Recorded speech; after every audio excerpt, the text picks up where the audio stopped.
بسم الله الرحمن الرحيم. الحمد لله نحمده ونستعينه ونستغفره ونؤمن به ونتوكل عليه ونعوذ بالله من شرور أنفسنا ومن سيئات أعمالنا.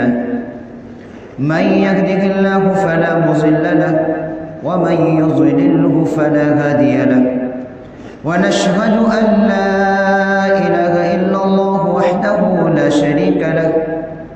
ونشهد أن سيدنا وسندنا ونبينا ومولانا محمدا عبده ورسوله صلى الله عليه وعلى آله وأصحابه وأزواجه وذرياته وسلم تسليما كثيرا كثيرا.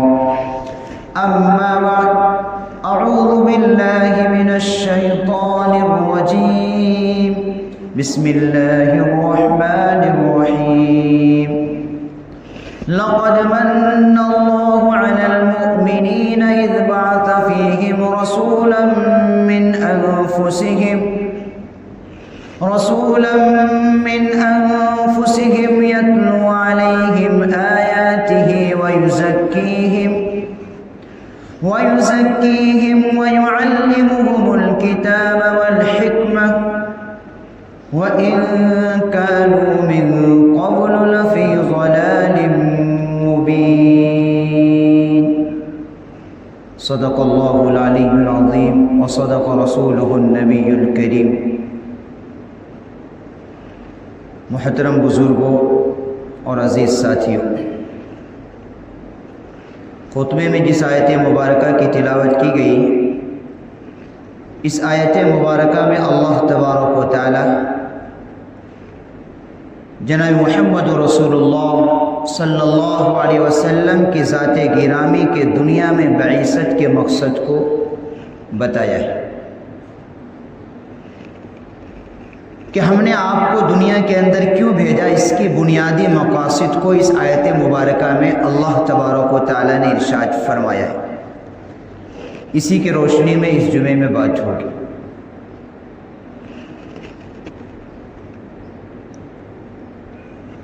ہمارے آقا جناب محمد رسول اللہ صلی اللہ علیہ وسلم کی ذات گرامی صرف مسلمانوں کے لیے نہیں بلکہ عالم انسانیت اور پوری کائنات کے لیے آپ کو رحمت بنا کر بھیجا.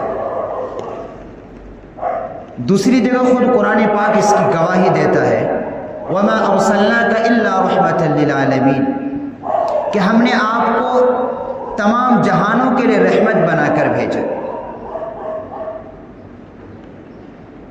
انسانوں کی جہانوں کے لیے، حیوانوں کی جہانوں کے لیے، دریاؤں کی جہانوں کے لیے، درندوں کی جہانوں کے لیے، آسمانوں کی جہانوں کے لیے، زمین کے جہانوں کے لیے، پوری کائنات کے لیے ہم نے آپ کو رحمت بنا کر بھیجا ہے. اور یہ بات بالکل 100% صحیح کہ اللہ کے نبی صلی اللہ علیہ وسلم کی ذات گرامی، آپ کی ذات مطہرہ پوری کائنات کے لیے رحمت تھی. لیکن اس آیت مبارکہ میں دنیا کے اندر تشریف آوری کے آپ کے بنیادی مقاصد کو بیان کیا ہے. اللہ تبارک و تعالی ارشاد فرماتے ہیں، لَقَدْ مَنَّ اللَّهُ عَلَى الْمُؤْمِنِينَ إِذْ بَعَثَ فِيهِمْ رَسُولًا مِّنْهُمْ، کہ اللہ نے مومنین پر احسان فرمایا کہ ایسا رسول اس دنیا کے اندر مبعوث فرما کر مومنین پر احسان فرمایا. یہاں سے ایک بات سمجھنا چاہیے، یقیناً جناب محمد رسول اللہ صلی اللہ علیہ وسلم کی ذات گرامی پوری انسانیت کے لیے اور پوری کائنات کے لیے آپ رحمت یقیناً ہے. لیکن اللہ کے نبی صلی اللہ علیہ وسلم کی ذات گرامی سے وہی مرد اور وہی عورت صحیح معنوں میں فائدہ اٹھائیں گے جو ایمان والے ہیں. اسی لیے آیت مبارکہ میں مومنین کو، ایمان والے کو خاص فرمایا. لقد من اللہ علی المؤمنین اذ بعث فیہم رسولا منہم، جبکہ ان میں سے ایک رسول بھیجا۔ عام طور پر آدمی کی فطرت ہے یہ کہ لوگ باہر کے آدمی کو جلدی قبول نہیں کرتے، تو اللہ تبارک و تعالیٰ نے ان عربوں کا لحاظ کیا، اور ایسا نہیں ہے کہ ہم نے کسی فرشتے کو یا کسی دوسری کنٹری کے آدمی کو لا کر ہم نے رسول بنا دیا، ایسا نہیں ہے۔ اذ بعث فیہم رسولا منہم، بلکہ وہ تمہاری کنٹری کے رہنے والے ہیں، بلکہ تمہارے ہی ملک کے اور تمہارے ہی محلے کے رہنے والے، تمہارے ہی ضلع کے رہنے والے اور تمہاری ہی نسل سے۔ ایسا نہیں ہے کہ ہم نے کسی فرشتے کو تم پر رسول اور نبی بنا کر بھیجا ہے، ایسا نہیں، اس لیے کہ فرشتے تو انسانی ضروریات سے اور بشری تقاضوں سے وہ ناواقف ہیں، ان کو نہ کھانے کی ضرورت، نہ پینے کی ضرورت، نہ سونے کی ضرورت، انسانی ضروریات سے وہ پاک ہے، ان کو اس کی ضرورت ہی نہیں، وہ انسان کی نفسیات کو نہیں جانتے۔ فرشتے ایک اللہ کے نور سے بنائی ہوئی ایک مخلوق ہے، اور وہ انسانی نفسیات سے کا ان کے پاس علم نہیں ہے، وہ نہ جانتے ہیں انسانوں۔ تو اگر ہم فرشتوں کو بھیج دیتے تم پر رسول اور نبی بنا کر، تو یہ اعتراض کیا جا سکتا تھا کہ آپ نے ہم پر ایک ایسی مخلوق کو نبی بنا دیا، رسول بنا کر بھیج دیا جو ہماری نفسیات کو ہی نہیں جانتے، جو ہماری تقاضے کو نہیں جانتے، تو ہمارے لیے مشکل تھی۔ تو اللہ تبارک و تعالیٰ نے اس اشکال کو ہی ختم کر دیا، اس سوال کو ہی ختم کر دیا کہ ہم نے کسی فرشتے کو نہیں، کسی دوسری زبان بولنے والے کو بھی نہیں، بلکہ تمہاری زبان میں اور تمہاری ہی ملک کے رہنے والے ہم نے رسول بنا کر بھیجا۔ یتلو علیہم آیات، اتنا بتانے کے بعد اب یہاں بتا رہے ہیں کہ اللہ کے نبی صلی اللہ علیہ وسلم کی دنیا میں تشریف آوری کے مقاصد میں سے سب سے پہلا بنیادی مقاصد یہ فرمایا ہے قرآن میں کہ آپ ان کو قرآن کریم کی تلاوت سنائیں۔ یتلو علیہم آیات،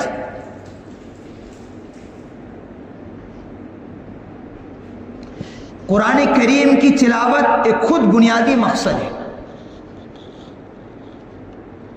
اس کے الفاظ کو رٹنا، اس کو پڑھنا ایک بنیادی مقاصد ہے اللہ کے نبی صلی اللہ علیہ وسلم کی دنیا میں تشریف آوری۔ بہت سے لوگ جو لبرل ذہن کے اور جن کو اسلام کا علم نہیں ہے اور اسلام کی محبت ان کے دلوں کے اندر نہیں ہے، تو وہ اس پر اعتراض کرتے کہ تم جو مدرسے کے اندر، مکتبوں کے اندر یہ جو الفاظ رٹاتے ہو قرآن کی، یہ بچے جو ہیں اس کا مطلب سمجھتے ہیں نہ معنی سمجھتے، فائدہ کیا ہے؟ تو یہ دراصل یہ وہ لوگ ہوتے ہیں جو لبرل ذہن کے ہوتے ہیں، جو مغربی کلچر سے مانوس ہو گئے، اور ان کے پاس اسلام کی محبت نہیں اور اسلام کی صحیح تعلیم نہیں۔ وہ لیکن بہت سے ایسے لوگ پیدا ہو گئے جو اعتراض کرتے کہ صرف الفاظ کو رٹ لینا، اس کو یاد کر لینا، جس کے معنی اور مقاصد کو نہ جانے تو اس کا کیا فائدہ؟ یہ تو بیوقوفی ہے۔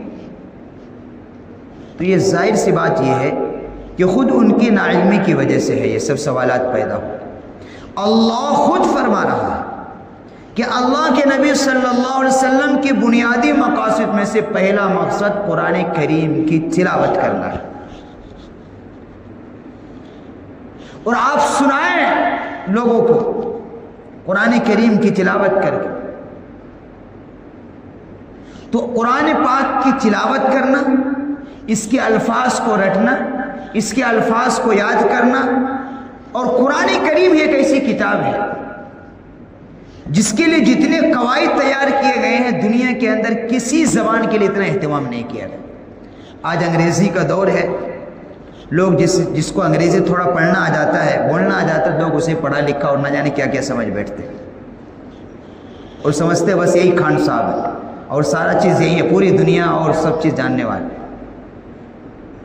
حالانکہ انگریزی زبان جو اس دور کے اندر زیادہ اس کا بول بالا ہے، لیکن اس کے لیے بھی کوئی قواعد خاص طور سے اتنا اہتمام نہیں کیا گیا کہ بی کہاں سے نکلے گا، سی کہاں سے نکلے گا، ڈی کہاں سے نکلے گا، ای کہاں، کوئی قاعدہ آپ کو مرتب نہیں ملے گا۔ بلکہ ہر کنٹری کے لوگ انگلش بولتے ہیں تو سب کا لہجہ بھی الگ ہوتا ہے، انداز بھی الگ ہوتا ہے۔ امریکہ والے الگ انداز میں بولتے ہیں، وہی آپ آسٹریلیا جائیں گے وہاں بھی انگلش بولی جاتی ہے، لیکن وہ اپنے الگ انداز میں بولتے ہیں، تو لہجہ بھی الگ، انداز بھی الگ۔ لیکن قرآن کریم ایک ایسی واحد کتاب ہے جو صرف اور صرف 29 حروف پر مرتب کیا گیا ہے، الف سے لے کر یا تک، لیکن ہر حرف کے مخارج بیان کر دیے گئے کہ الف کہاں سے نکلے گا، با کہاں سے نکلے گا، تا کہاں سے نکلے گا۔ الف سے لے کر یا تک 29 کے 29 حروف کے کو یہ بتا دیا گیا ہے ان قاریوں کے لیے، اور ان جن لوگوں نے اس پر محنت کر کے اس کے مخارج کو معلوم کیا، بڑی قربانیاں ہوں گی۔ لیکن صرف یہی ایک زبان ہے، عربی زبان، اس کے علاوہ آپ کو دنیا کے اندر جتنی بھی زبانیں ہیں کسی زبان کے اندر یہ چیزیں نہیں ملیں گی۔ تو یہ قرآن کریم کے سلسلے میں اتنا اہتمام کیا گیا، اور اگر جو آدمی صحیح تلفظ کے ساتھ قرآن پڑھتا ہے تو یقین کے ساتھ یہ بات کہی جا سکتی ہے کہ وہ میں اسی طریقے سے قرآن پاک پڑھتا ہوں جس طریقے سے جبریل علیہ السلام اللہ کے نبی صلی اللہ علیہ وسلم پر لے اترے تھے، اس لیے کہ اس کا ایک ایک حرف اگر اس کے مخارج سے، اس کی جگہ سے نکلتا ہے تو بالکل یہ بات کہی جا سکتی ہے کہ قرآن اسی طرح پڑھا جا رہا ہے جس طرح جبریل علیہ السلام آسمان سے لے کر اللہ کے نبی صلی اللہ علیہ وسلم کے پاس آئے۔ تو یہ قرآن کریم کا ایک کھلا معجزہ ہے کہ آج 1450 سال ہونے جا رہا ہے، لیکن اس کے اندر کوئی رد و بدل قیامت تک نہیں ہوگی، اور جتنے قواعد اس کے مرتب کیے گئے ہیں، جتنا ایک سے ایک باریک چیزوں کا لحاظ کیا گیا ہے، کسی اور کتاب اور کسی اور زبان کا لحاظ نہیں کیا۔ تو اس قرآن پاک کی ایک معجزہ اور اس کی ایک طاقت۔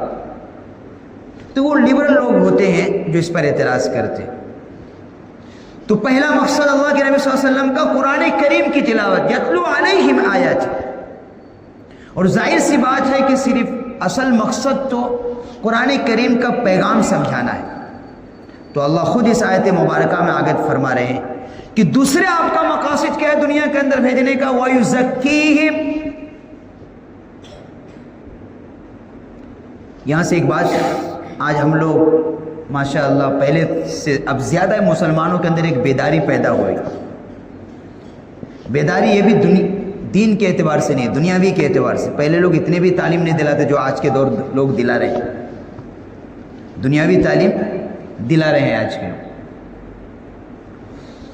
اور بہت سے لوگ کیا کرتے ہیں، تعلیم دلا دینے کو اپنے آپ کو کافی سمجھتے ہیں کہ ہم نے پڑھا دیا نا بچے کو۔ تو قرآن کیا کہہ رہا ہے، یتلو علیہم آیاتہ ویزکیہم، کہ صرف تعلیم دلا دینا کافی نہیں ہے، بلکہ تعلیم کے ساتھ ساتھ اس کی تربیت ضروری ہے۔ تو اللہ تبارک و تعالیٰ اپنے نبی کو فرما رہے ہیں یتلو علیہم آیاتی، آپ ان کو قرآن کی تعلیم دیجئے، جو قرآن پڑھیے ان کے سامنے، ویزکیہم، اور ان کی تربیت بھی کیجیے۔ تو اللہ کے نبی صلی اللہ علیہ وسلم کے دور میں اس وقت جو آج کا یہ نظام ہے، یوں کہا جائے اس وقت کو وہ مدرسہ تھا، وہ مکتب تھا۔ ایک چبوترا بنی ہوئی تھی، اس پر صحابہ کرام آتے تھے وہاں، اور ان کی تعداد کبھی گھٹتی بڑھتی رہتی تھی۔ ان کو اصحاب صفہ کہا جاتا تھا۔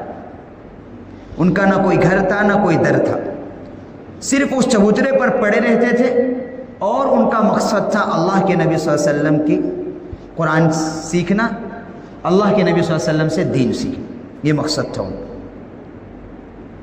تو اس چبوترے پر اللہ کے نبی صلی اللہ علیہ وسلم ان کو قرآن کی تعلیم بھی دیتے تھے اور ان کی تربیت بھی کرتے۔ تو یہاں میں ایک بات سمجھ میں آتی ہے، علماء نے لکھا ہے کہ صرف تعلیم کافی نہیں ہے، تعلیم کے ساتھ ساتھ تربیت ضروری ہے. تربیت نہیں ہوگی تو پھر وہ تعلیم کارگر نہیں ہوگی. وہ قوم جس وقت کی دور جاہلیت کی سب سے بدترین قوم شمار ہوتی تھی، جن میں خوریزی کا اتنا زور تھا کہ عرب کے اندر جب کوئی لڑائی شروع ہوتی تھی تو 1-2 مہینوں نہیں، نسلوں چلتی تھی. جب باپ مرتا تھا تو بیٹے کو وصیت کر کے جاتا تھا کہ بیٹا اور چیزوں میں تو کر لینا لیکن میرے دشمن کے سامنے ہتھیار نہ ڈالنا، یعنی لڑائی ختم نہ کرنا. اتنی ان کی گھٹیوں میں پڑی ہوئی تھی ایسی قوم، اور اتنی جہالت بھری ہوئی تھی کہ دنیا کی کوئی لوگ ان لوگوں پر حکومت کرنا تک پسند نہیں کرتے تھے. ایک مشہور ہے کہ 70 سال تک وہ لڑائی چلی. لڑائی کیا چلی کہ ایک چھوٹی سی بات کہ ایک دوسرے گھر کی مرغی کا بچہ اس کے گھر گیا تھا. اس پر جو لڑائی چلی ہے تو 70 سال تک لڑائی چلی. اب بتاؤ اس کی جہالت کا اندازہ لگا سکتے ہیں. مرغی کا بچہ میرے گھر میں آ گیا اور اس پر لڑائی جب چلی تو کیسی جہالت. لیکن اتنی پلے درجے کی جہالت ہونے کے باوجود جب یہی لوگ تعلیم سے آراستہ ہو اور اللہ کے نبی صلی اللہ علیہ وسلم کے گوشے میں آئے، ایمان کے حلقے میں داخل ہوئے اور قرآن کی تعلیم سیکھا، اور اللہ کے نبی صلی اللہ علیہ وسلم نے جب ان کی تربیت کی، پھر وہی لوگ کو ایسی ذہن بدلا، ایسی ان کی ذہانت بدلی کہ دنیا کی سب سے بدترین قوم ہونے کے باوجود دنیا کی سب سے بہترین قوم بنی، اور قیامت تک آنے والے لوگوں کے لیے ان کو آئیڈیل اور نمونہ بنا دیا. اسی قرآن کی تعلیم اور اس کی تربیت، جن کے مقاصد کے لیے اللہ نے اپنے نبی، اپنے محبوب کو دنیا کے اندر بھیجا. تو دوسرا یہ مقاصد اللہ نے اس آیت مبارکہ میں بیان کیا ہے، وَيُزَكِّيهِمْ، یعنی ان کی اصلاح، ان کی تربیت. تو یہاں ایک تعلیم ہے ان ماں باپ کے لیے بھی کہ بچوں کو صرف تعلیم دلانا کافی نہیں ہے، اس میں ماں کو بھی باپ کو بھی بڑی محنت کرنی پڑتی. ایک نسل تیار کرنے کے لیے اور ایک دیندار گھرانہ بنانے کے لیے بڑی محنت کرنی پڑتی. اگر اللہ کے نبی صلی اللہ علیہ وسلم ان صحابہ کرام کی تربیت نہ کرتے تو آج یہ نقشہ نہیں ہوتا دنیا کا. تو آپ نے صرف ایک بہت بڑے صحابی حضرت سعد بن ابی وقاص رضی اللہ عنہ، جو عشرہ مبشرہ میں، یعنی جن کی اللہ کے نبی صلی اللہ علیہ وسلم نے ایک ہی مجلس میں جنتی کی بشارت دی، ان عشرہ مبشرہ میں حضرت سعد بن ابی وقاص رضی اللہ عنہ بھی ہیں. وہ فرماتے ہیں کہ ہم نے سورہ بقرہ تقریباً 8 سال میں سیکھی. سورہ بقرہ کے اندر 286 آیات ہیں. اس 286 آیات کو سمجھنے کے لیے، سیکھنے کے لیے انہیں 8 سال لگے.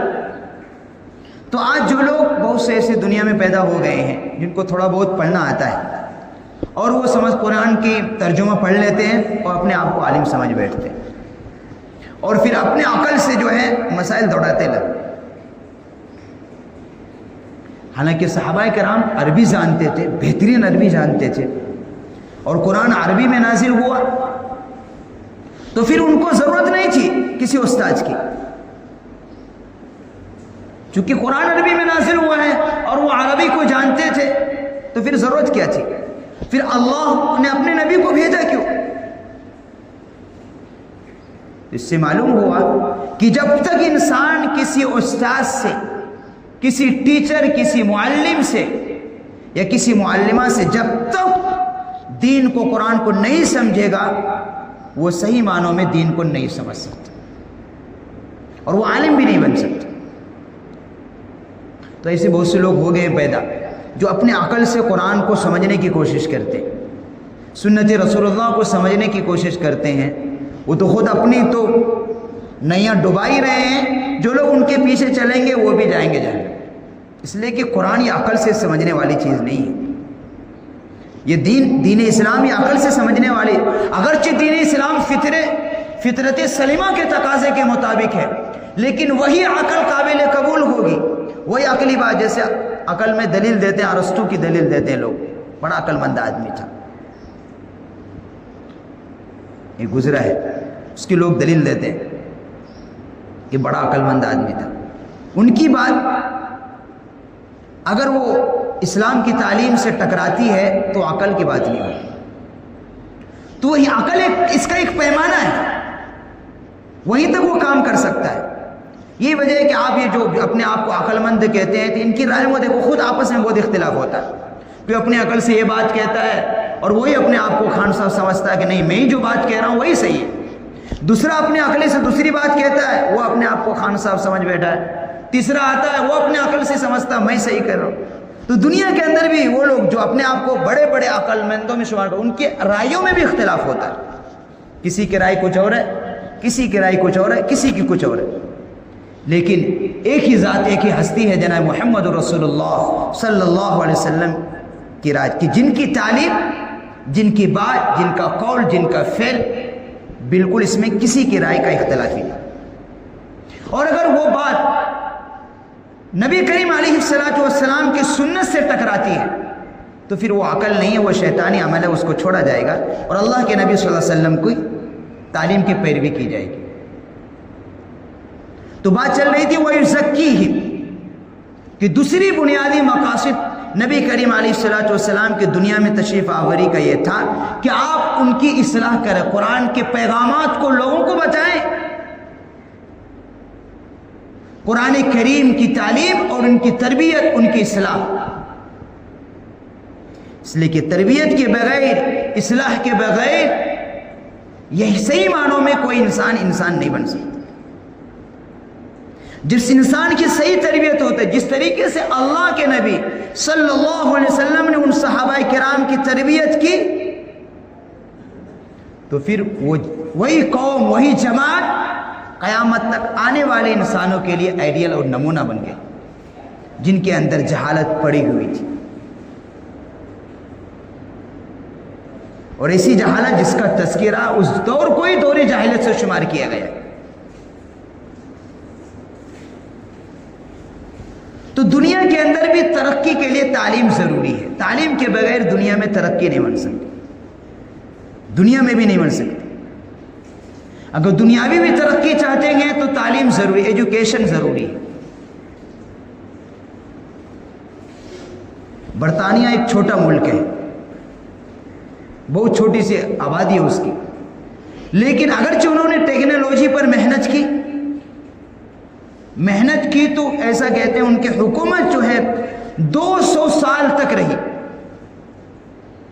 اور ایسی حکومت کہ کہا جاتا ہے کہ ان کی حکومت میں سورج غروب نہیں ہوتا تھا، وہ اسی ٹیکنالوجی کی بنیاد پر. تو دنیاوی تعلیم بھی اگر اعلیٰ معیار کی تعلیم ہو تو دنیا میں بھی وہ عزت دلاتا ہے. آپ جاپان کو دیکھ لیجئے، انہوں نے جو دنیاوی ٹیکنالوجی پر جو محنت کی، آج پوری دنیا ان کی ہنر کو، ان کی اس قابلیت کا اعتراف کر رہی ہے کہ ایسی چیزیں وہ ایجاد کر کے دنیا کے اندر پیش کر رہے ہیں. دوسری ملک حیران ہے. چائنا کو دیکھیے،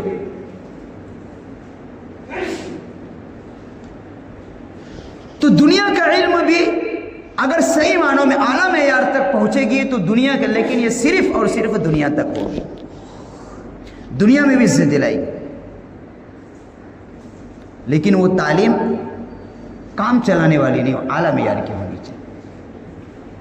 تو ایک ماں باپ کی ذمہ داری ہے کہ اگر اپنے بچوں کو سنوارنا چاہتے ہیں تو اس کے لیے ایک ہی راستہ ہے کہ اس کو ایجوکیشن ہو، اور ہائی لیول کی ایجوکیشن، دین کا بھی اور دنیا کا بھی. اس لیے کہ ایجوکیشن، تعلیم ہی ایک ایسی چیز ہے جو انسانوں کو صحیح معنوں میں انسان بھی بناتا ہے، اور سالم کے ساتھ ساتھ تربیت، یہ دونوں چیزیں ہو جائیں تو یقیناً وہ ایک قوم کے لیے، ایک برادری کے لیے ایک آئیڈیل اور نمونہ بن جاتا ہے. وہ آج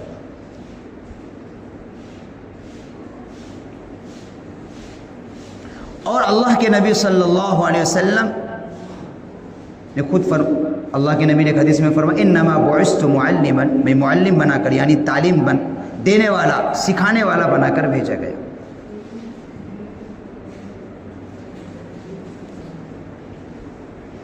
تو جب تک ہماری نسلوں کے اندر علم نہیں آئے گا اس وقت تک کوئی قوم ترقی. جب کوئی قوم، کوئی برادری یا کوئی سوسائٹی جب وہ اہل علم ہوتی ہے، علم سے آراستہ ہوتی ہے، تو پھر وہ پروان چڑھتی ہے، دنیا کے اندر بھی وہ کامیاب ہو جاتی ہے.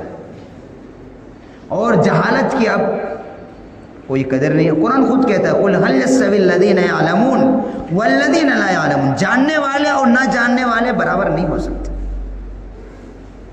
جن کے پاس ایجوکیشن ہے، جن کے پاس تعلیم و تربیت ہے، چاہے وہ فرد ہو، چاہے وہ جماعت ہو، چاہے وہ برادری ہو، اور وہ لوگ جو ان چیزوں سے ناواقف ہیں برابر نہیں ہو سکتے. قُلْ هَلْ يَسْتَوِي الَّذِينَ يَعْلَمُونَ وَالَّذِينَ لَا يَعْلَمُونَ. قرآن صاف کہہ رہا ہے. تو ہماری ذمہ داری بنتی ہے کہ اگر ہم چاہتے ہیں کہ دنیا کے اندر بھی صحیح معنوں میں عزت ملے، ہماری اولاد صحیح معنوں میں ایک اچھا انسان بن کر زندگی گزارے، تو اس کو ہائی لیول کے ایجوکیشن ضروری ہے. لیکن عام طور پر اب مسلمان نہیں دلا رہے ہیں، پہلے سے اس کی سطح زیادہ ہوئی ہے لیکن ہائی ایجوکیشن نہیں دلاتے لوگ، جس کی وجہ سے مسلمان پیچھے ہر میدان میں دیکھو. اگر اعلیٰ معیار کی تعلیم ہوتی ہے اس کے پاس، تو پھر یہ نہیں دیکھا جاتا آج حکومت ہم کر رہے ہوتے اور ہم بتا رہے تھے ملک کیسے چلائے جاتے. ہماری قوم کے لوگ بیٹھے ہوتے ہیں بڑے بڑے عہدوں پر، اگر ان کے پاس ہائی لیول کی ایجوکیشن ہوتی تو یہ تعلیم دنیا کے اندر بھی، اگر صرف دنیاوی تعلیم بھی ہے تو بھی اسے اوپر اٹھا دے گا. تعلیم ایک علم ایک ایسی چیز ہے جس نے دنیا پر حکومت کی. لیکن چونکہ ہم تو مسلمان ہیں، ہمیں صرف دنیاوی تعلیم کافی نہیں، ہمارے لیے دنیا کے ساتھ ساتھ دین کا تعلیم ضروری ہے. ہماری آنے والی نسلوں میں قرآن کا پیغام نہیں ہوگا تو پھر ان میں اور غیروں میں کوئی فرق نہیں، پھر اس اولاد کی کوئی گارنٹی نہیں ہے کہ وہ اپنا ایمان بچا سکے. کہ ہر بچے کو اسکول میں پڑھانا ضروری ہے، اس کو لو بنا دیا گیا. اور ہوشیاری کیا کی گورنمنٹ نے کہ قانون بنانے کے بعد تو اس کی پالیسی کو ہی بدل دیا. ایجوکیشن کا جو طریقہ پہلے سے چلا رہا تھا 70 سال سے، اس کو بدل کر اس نے ان کو ہندوازم یوں کہا جائے کہ کنورٹ کرنے کا ایک سلسلہ چلایا، اور غیر محسوس طریقے سے مسلمان بچوں کے اندر اسلام کی نفرت بیٹھی. اس وقت زیادہ ذمہ داری ہے کہ ہم اپنے بچوں کی دینی تربیت، اس کی فکر ضروری ہے. جیسے اللہ کے نبی صلی اللہ علیہ وسلم نے صحابہ کرام کی تربیت کی تو وہ قوم قیامت تک آنے والے کے لیے ایڈیل بنی. اور آج بھی جو ماں باپ صحیح معنوں میں اگر صحیح تربیت کر دیں گے اپنے اولاد کی، تو وہ اولاد ماں باپ کے لیے بھی، اپنے قوم اور خاندان کے لیے ایک آئیڈیل اور نمونہ بنے گا. تو تعلیم کے ساتھ ساتھ تربیت ضروری ہے، اور قرآن کی تعلیم، دین کی تعلیم سے انسان صحیح معنوں میں انسان بنتا ہے. اور اگر آپ کو صرف دنیا ہی چاہیے، اس دنیا کے بڑے عہدوں پر فائز ہونا چاہتے ہیں، تو بھی دنیا کی تعلیم ہائی لیول کی دینی ہوگی. تو علم کے بغیر کیا بھی نہیں ہے، دنیا کے اندر بھی اس کا کوئی ویلو نہیں ہوگا. اگر جس کے پاس جو علم سے کورے ہوں گے اور صرف یہ نام کا ہوگا، دو چار چیزیں جوڑنا آ جائے، حساب ذرا سا آ جائے، جیسے عام طور پر مسلمان یہی 90% یہی ہماری ذہن ہے. دین کے سلسلے میں کیا ذہن ہے؟ بس نماز روزہ آ جائے، یہی کافی ہے کیا؟ خالی نماز ہی اللہ کا حکم ہے؟ یہ تو ایک دنیا کے ایک بنیادی مقاصد میں سے ایک ہے، یہیں پر ہمارا دن ختم نہیں ہوتا، یہ تو شروع ہے. لیکن عام طور پر 90% یہ بنا ہوا ہے کہ بس میرا بچہ یا بچی اتنا ہو جائے، نماز روزہ سیدھا کافی. یہ ہمارا نہیں، بلکہ ہمیں قرآن کیا کہہ رہا ہے، قرآن کے پیغام کیا ہے. اللہ کے نبی صلی اللہ علیہ وسلم نے اپنی زبان سے اور اپنے فعل سے اس کو کر کر دکھا دیا. سنت رسول اللہ صلی اللہ علیہ وسلم کی تعلیمات کیا ہے، اس کا پورا ہمارے پاس ڈاٹا رہنا چاہیے، اس کی پوری جانکاری رہنی چاہیے، اور جب ہی انسان صحیح معنوں میں انسان بن سکتا ہے۔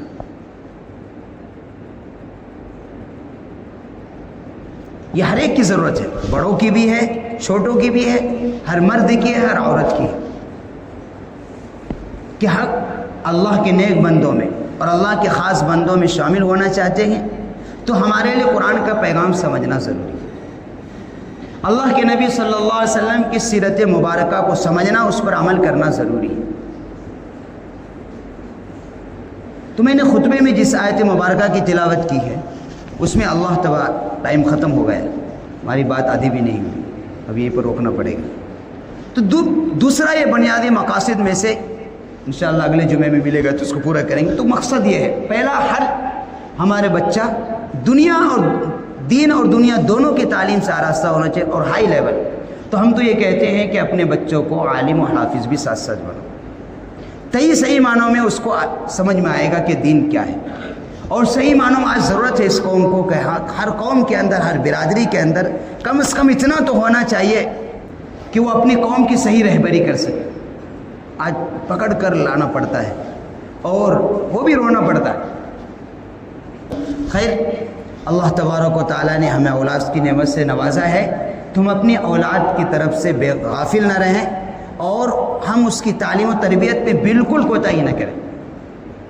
اب دنیاوی تعلیمی دلانا چاہتے ہیں، اعلیٰ معیار تک پہنچائیں، اس کے ساتھ ساتھ دین کی تعلیم سے اسے کوڑا مت کریے۔ کم از کم قرآن سے مانوس رہے بچہ، قرآن کی محبت اس کے دلوں کے اندر رہے، قرآن کریم کے مفاہیم کو سمجھنے والا بنے، اللہ کے نبی صلی اللہ علیہ وسلم کی سنت سے اس کا تعلق ہو، اس کے چہروں پر اللہ کے نبی صلی اللہ علیہ وسلم کی سنت سجی ہوئی ہو، اللہ کے نبی صلی اللہ علیہ وسلم کی سنت سے محبت ہو، کم سے کم اس درجے میں آنا چاہیے۔ اگر اتنا بھی ہم نہیں کر پا رہے ہیں تو پھر ہمیں اپنی محنت پر ہمیں سوچنا چاہیے کہ پھر ہم کس درجے کا مسلمان ہیں۔ اس لیے سب کا جواب دہی کا مسئلہ ہے، صرف دنیا تک نہیں ہے، ہر ماں باپ سے اس کے اولاد کے بارے میں پوچھا جائے گا، ہر ایک ذمہ دار کو اس کی ذمہ داری کے بارے میں پوچھا جائے گا، ہر ایک ماں سے پوچھا جائے گا، ہر ایک باپ سے پوچھا جائے گا، ہر ایک کو اپنی کام کا اور اپنی ذمہ داری کا کل قیامت کس کے سامنے؟ اللہ کے سامنے اسے جواب دینا ہے، جہاں اللہ کے مدد کے علاوہ کوئی کسی کا پرسان حال نہیں ہوگا۔ اللہ تبارک و تعالیٰ سے دعا ہے کہ اللہ رب العزت ہم سب کو دین کی صحیح سمجھ عطا فرمائے اور ہمارے آنے والی نسلوں کو دیندار بنائے۔ اللہ تبارک و تعالیٰ ان کی دلوں کے اندر قرآن کی محبت، سنت رسول اللہ کی محبت اور دین اسلام کی محبت ان کے دلوں کے اندر پیوست فرمائے۔ وآخر دعوانا الحمدللہ رب العالمین۔ جو ہے سنت نہیں پڑھے وہ سنت